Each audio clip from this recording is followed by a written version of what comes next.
On October 17th, Kenyans vote again after annulment of recent presidential polls. We look inside the role of the judiciary in political processes.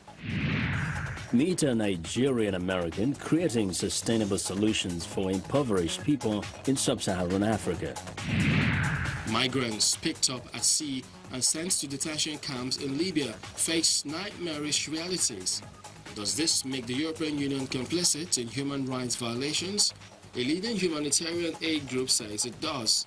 Africa 54 starts right now. Hello everyone, welcome to the show that goes around the continent to bring you stories from near and far.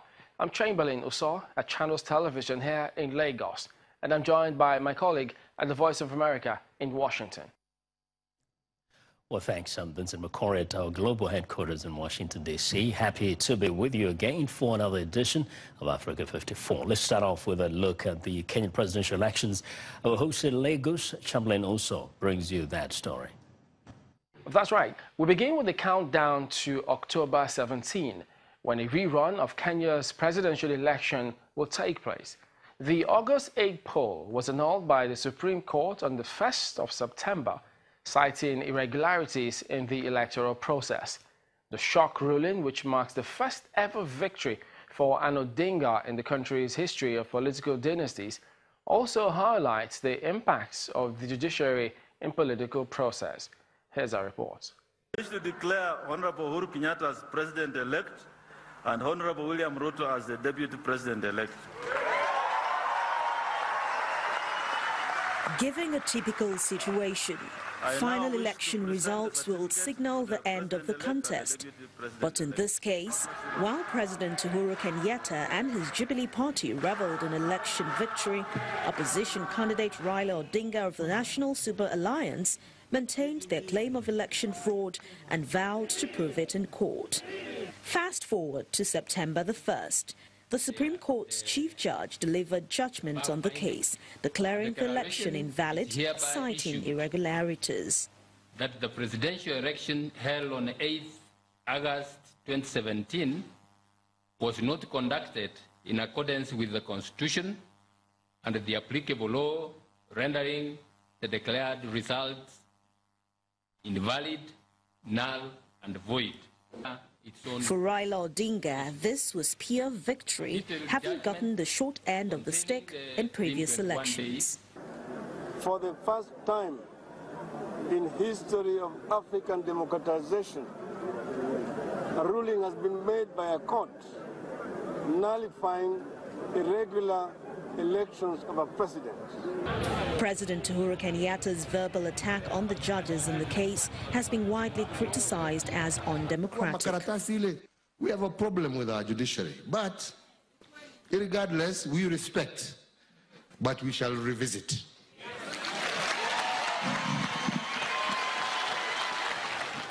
The decision of Kenya's Supreme Court to nullify President Uhuru Kenyatta's election win and order a new poll by October the 17th is an unprecedented move in Africa, where governments often hold sway over judges.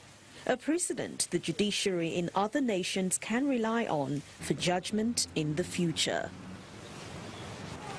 With us here in the studio to discuss the role of the judiciary in strengthening Africa's democratic process is Mr. Robert Emukwere, a legal practitioner. Welcome to Africa 54. Thank you very much for having me. Let's start with getting your reaction about the judgment that was given in Kenya. How did you react when you heard it? I was quite frankly shocked and pleasantly surprised because that decision was unprecedented in the history of African democracy. No presidential election has ever been nullified, so that was quite an exciting news for me to hear that the judiciary rose to the occasion to insist on due process in the election.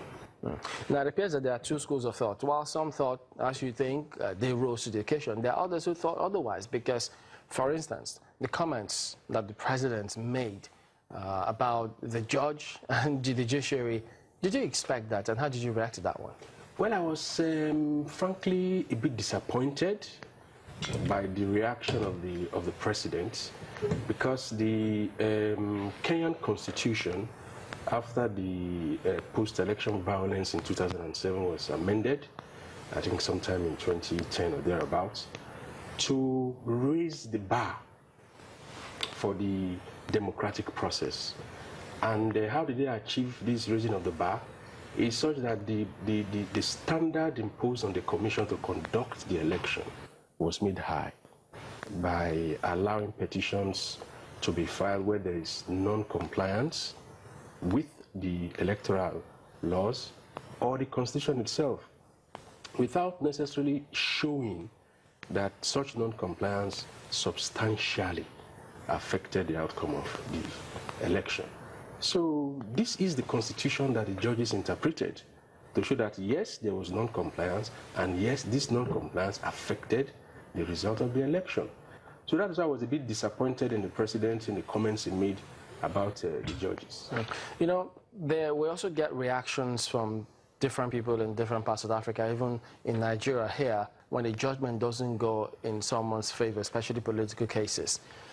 Those kinds of comments, what do they do to the integrity of the judiciary? Do they impugn it or maybe indirectly impose confidence in them? I think such comments certainly not only do impugn the integrity of the judges, I think they, to some extent, may even be seen as a form of incitement. Because a comment like 6 judges saying that what almost 48 million people have decided is not their decision, is not wrong, it's almost as if you are trying to incite them against the judicial arm of government, which I think is quite dangerous. I know you're a legal practitioner, so that's your tough, but what would you say about how the judiciary is playing their role in terms of either strengthening our democracy, or is it that we still have quite a ground to cover? I think in Nigeria we have a lot of grounds to cover. And the genesis of this problem is really our own electoral laws themselves.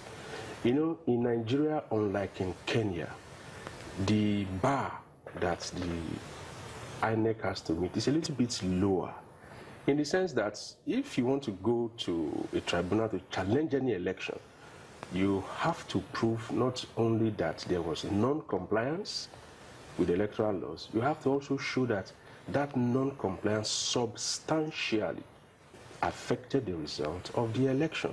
What it means is that the Nigerian electoral laws condones a level of non-compliance. It's like room is given for there to be non-compliance.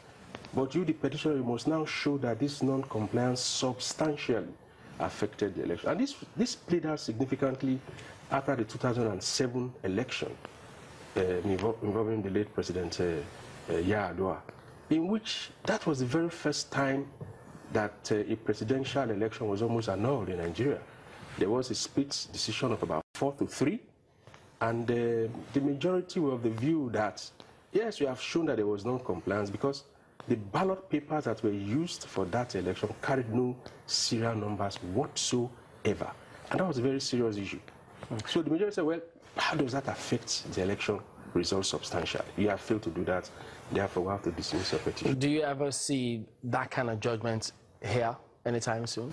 Unless there are fundamental amendments, even to the Constitution and to the electoral laws we have here, I think the kind of precedent the Supreme Court itself has set, I don't see that happening in Nigeria at all. Under our present dispensation, it cannot happen. Because the hurdle a petitioner has to scale are just simply mind-boggling, frankly. Mr. Robert Umukwere, legal practitioner, thank you for coming on Africa 54. Thank you so much for having me. Well, I want to know what you think about Africa 54 and the stories we cover. Join the conversation on Facebook. The address is Africa 54. And check out our headlines 24/7 on voaafrica.com. Now, coming up, drought in Ethiopia's Somalia region. How are people surviving in a place without rain for the past 3 years?